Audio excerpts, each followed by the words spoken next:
Hi everyone, I'm Sandy and welcome back to my channel.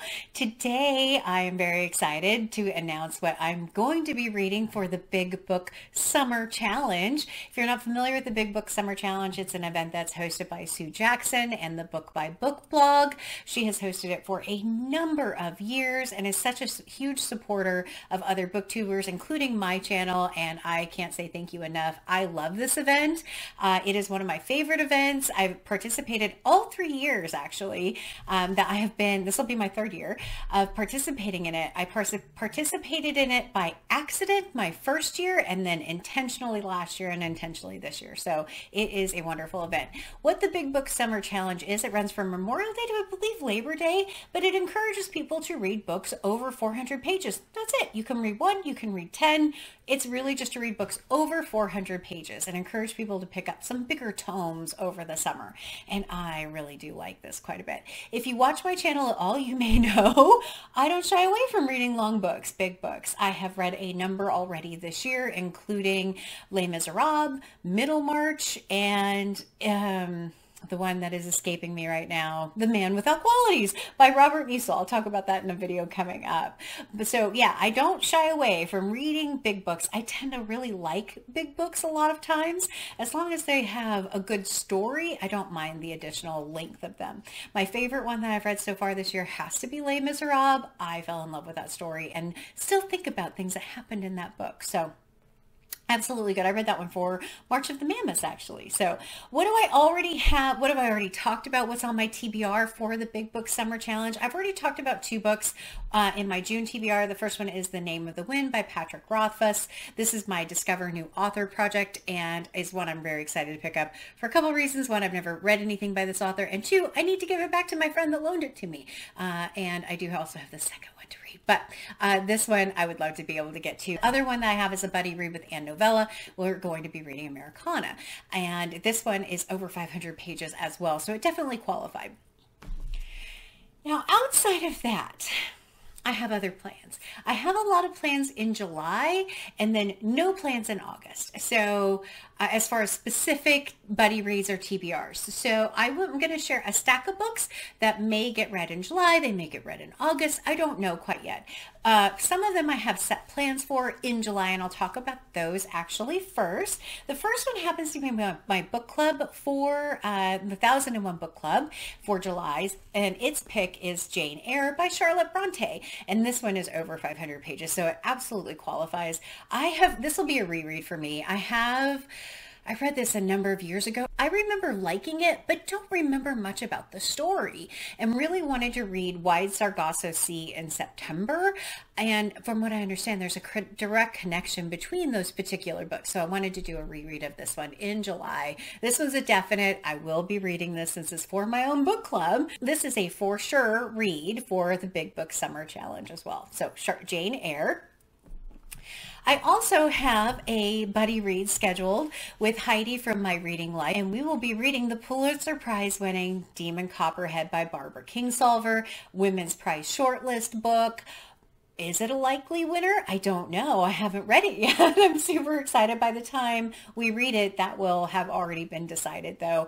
I am very excited. I know a number of people have read this book. A number of people love this book.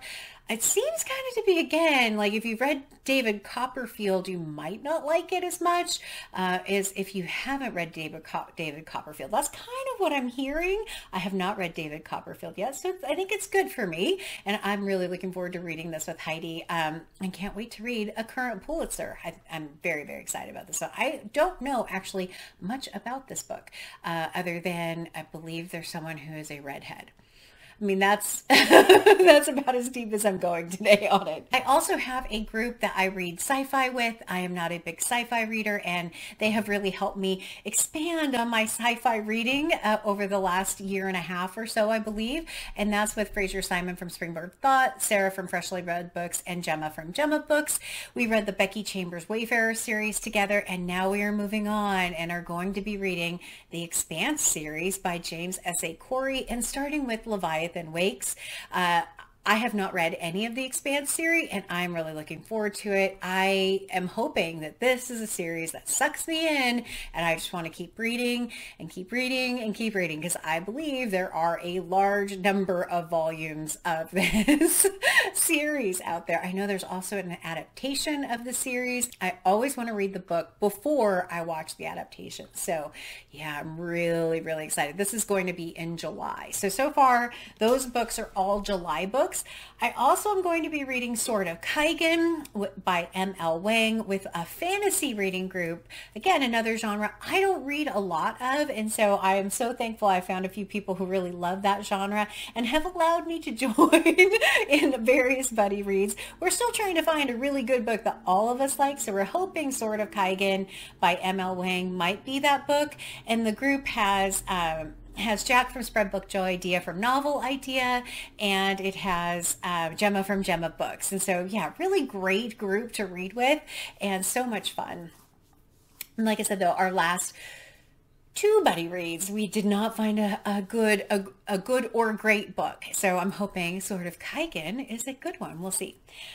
Outside of that, I went back and looked at my 1001 list for 2023, what I wanted to focus on, and pulled a few books from that. So I do have three that a couple of them just barely qualify at over 400 pages. The first one is Native Son by Richard Wright. I am very intrigued to read this one and would love to get it off of my list for 2023. If I could tackle it sometime this summer, that would be amazing. The back of this one says, gripping and furious, Native Son follows the fortunes of Bigger Thomas, a young black man who is trapped in a life of poverty in the slums of Chicago.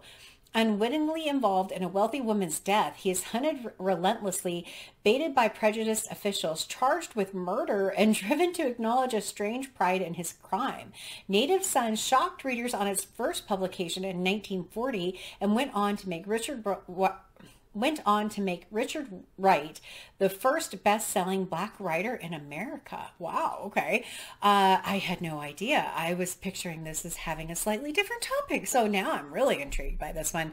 But this will be a possible, I don't have a set plan for it, but this one certainly would qualify, and it would be wonderful if I could get it off my list for 2023.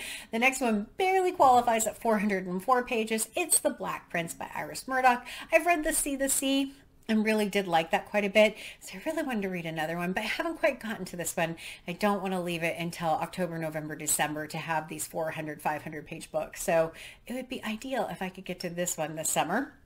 The last one is probably one of the books out of what I have left on my 52 list for 2023 that I'm least looking forward to for some reason, and I'm not sure why. The book is The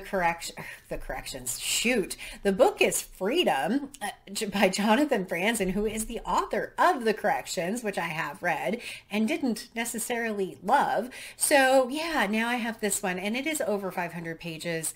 I am not super excited about picking this one up, which means I really should pick it up soon, so I'm not in December trying to make my way through this particular book. I don't even know anything about this book at all. I actually got this from Gina Stanier. She was trading in books, and this is one that they actually were not accepting, and I said, I'll take it because it's on my list. So yeah, thank you, Gina, for giving me this book. But I will be happy to have it done. It would be nice if I got it done this summer. It is 550 something pages. Yikes.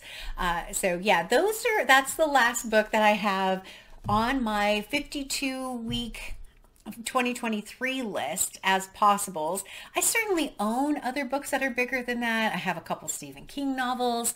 I also have this one here, which is on my 1001 list, but not on my 2023 list. This is over 700 pages though, so I doubt that I would get to it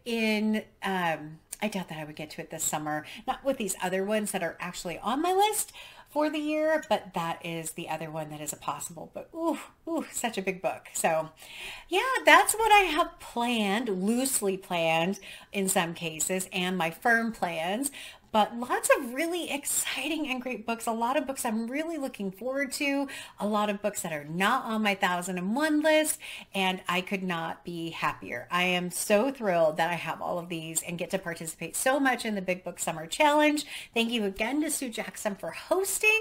I think it's an amazing one. I hope everyone picks up a book over 400 pages.